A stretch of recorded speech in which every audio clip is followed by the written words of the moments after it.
పెద్దలు గౌరవనీయులు మనందరి అభిమాన నాయకులు శ్రీ నారా చంద్రబాబు నాయుడు గారికి వేదిక పైన ఉన్నటువంటి తెలుగుదేశం పార్టీ కుటుంబ పెద్దలందరికీ ఇప్పుడే మన పార్టీ పైన మన నాయకులు చంద్రబాబు నాయుడు గారి పైన అచంచలమైనటువంటి విశ్వాసంతో మన పార్టీలో చేరినటువంటి శాసన మండలి సభ్యులు పెద్దలు శ్రీ రామచంద్రయ్య గారు, మాజీ మంత్రివర్యులు శ్రీ దాడి వీరభద్రరావు గారు, మాజీ శాసనసభ్యులు శ్రీ ద్వారకానాథ్ రెడ్డి గారు, ఈరోజు అనంతపురంలో పెద్ద స్థాయిలో వచ్చినటువంటి ముస్లిం మైనార్టీ నాయకులందరికీ, అదేవిధంగా పార్వతీపురం నియోజకవర్గం నుంచి పార్టీలో చేరినటువంటి నాయకులకి,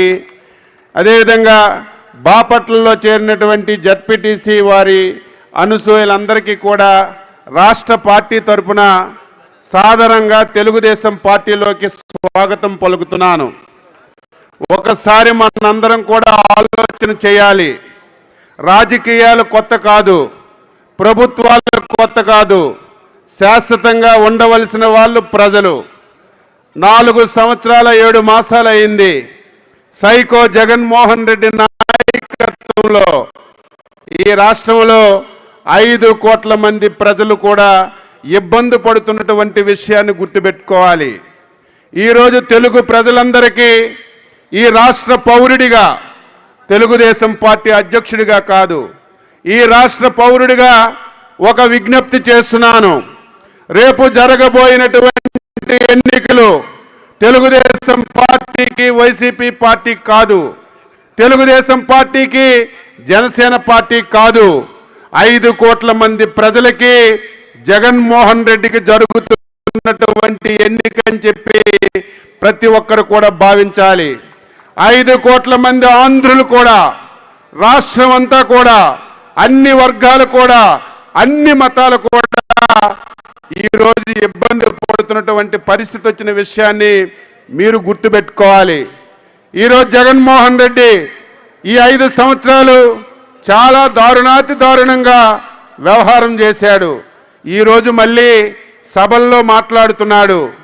తెలుగుదేశం పార్టీ, చంద్రబాబు నాయుడు గారు ఎన్నో పార్టీలతో పొత్తు పెట్టుకుంటున్నారని, అదేవిధంగా అవకాశం వస్తే కుటుంబాల్లో చిచ్చు పెట్టడానికి కూడా ప్రయత్నం చేస్తున్నారని జగన్మోహన్ రెడ్డికి అడుగుతున్నాను. కుటుంబాల్లో చిచ్చు పెట్టడానికి ఈ రాష్ట్రంలో ఏ కుటుంబం అయినా సరే ఆనందంగా లేదు. రాష్ట్రంలో అందరికీ అన్యాయం జరగనటువంటి కుటుంబం ఈ రాష్ట్రంలో లేదు.